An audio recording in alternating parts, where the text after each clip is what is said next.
One of the toughest things that clients have to work out once they're in a relationship where they've been betrayed is dealing with the fundamental question of, if this person loved me, then why was this person numb about the pain their cheating was causing?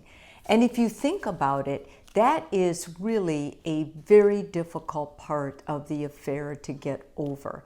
How could somebody you love, somebody you sleep with, somebody you shared a life with, share kids, build a home together, and entertain each other's parents and friends and everything else, how could this person stoop so low and then cheat on you even though they knew it would hurt you?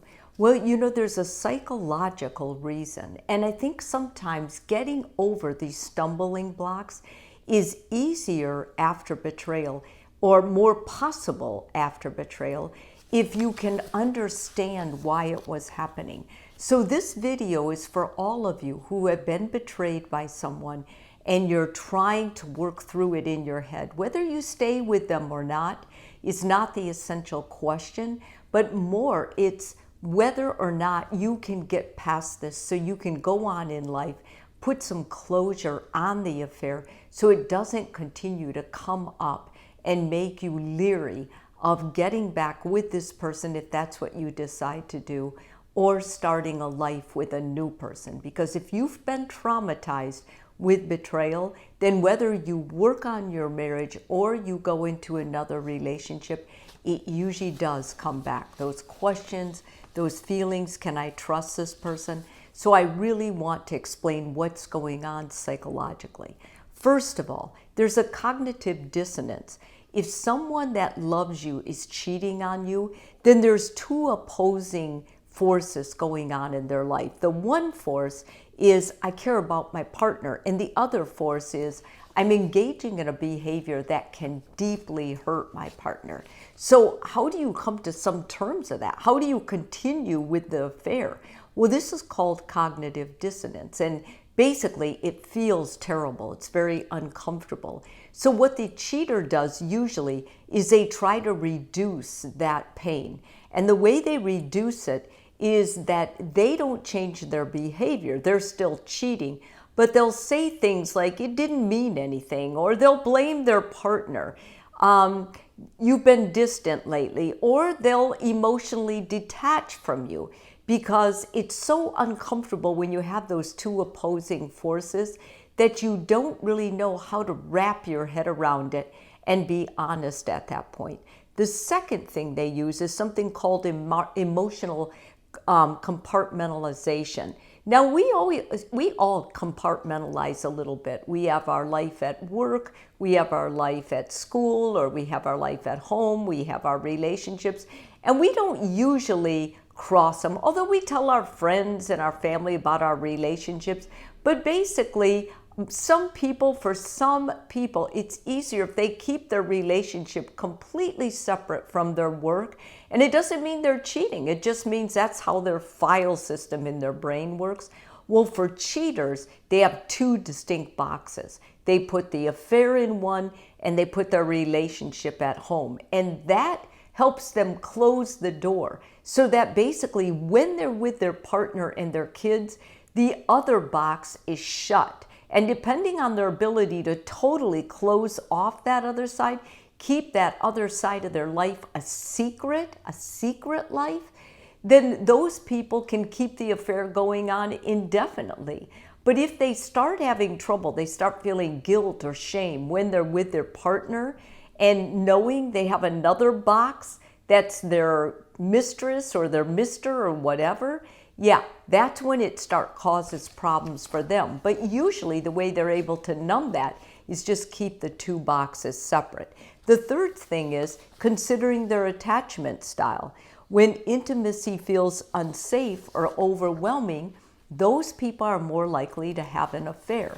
And these people come from families where they have had insecurity, avoidant attachment style. Maybe they're from a family of neglect, or maybe they're from a family that had a lot of chaos going on, or maybe they're from a family that was no more emotionally connected than anybody else. There was a lot of distance, a lot of neglect. These people grow up needing intimacy, but they're so terrified of it that they'll get little bits of it, but then they'll move way far away. These are the people that are really into you, and then they don't call you for 2 months because they can't bear the closeness.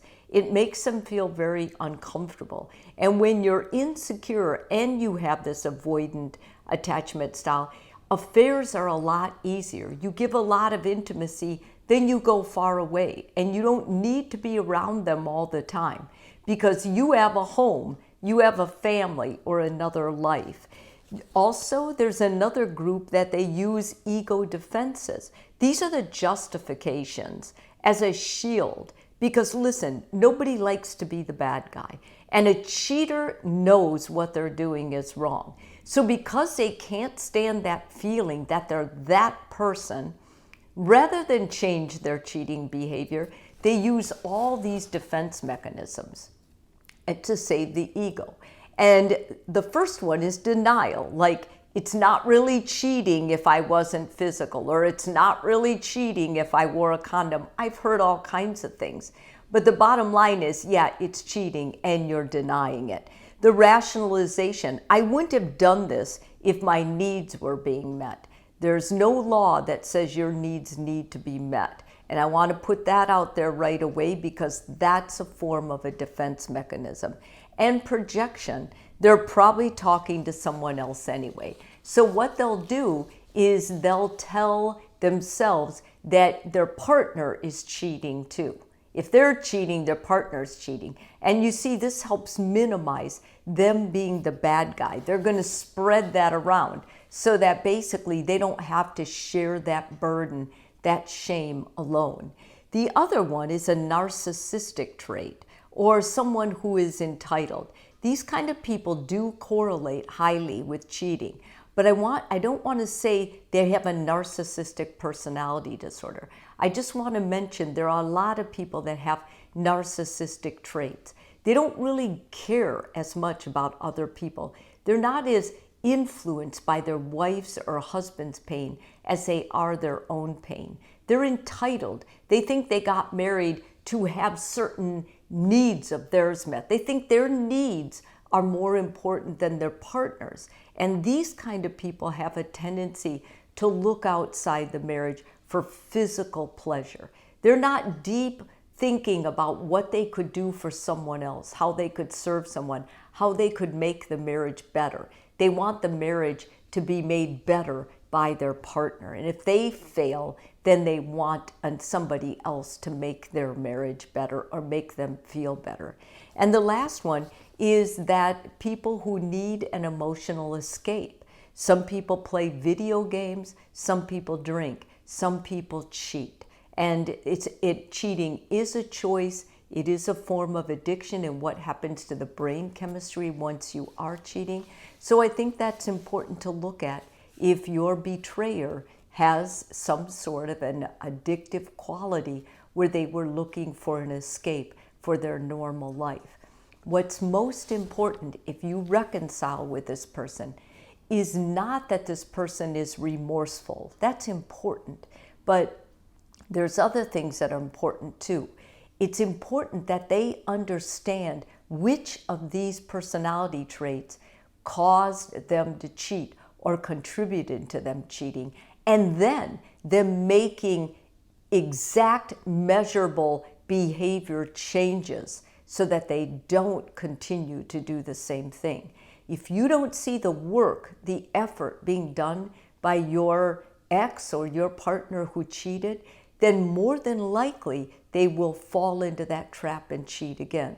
So before you decide to give them all your trust and all your confidence again, make sure they're changing the behaviors, the flawed ideas that got in their way to make that choice in the first place. If this video is helpful for you, please subscribe. And if you're already a subscriber, thank you so much.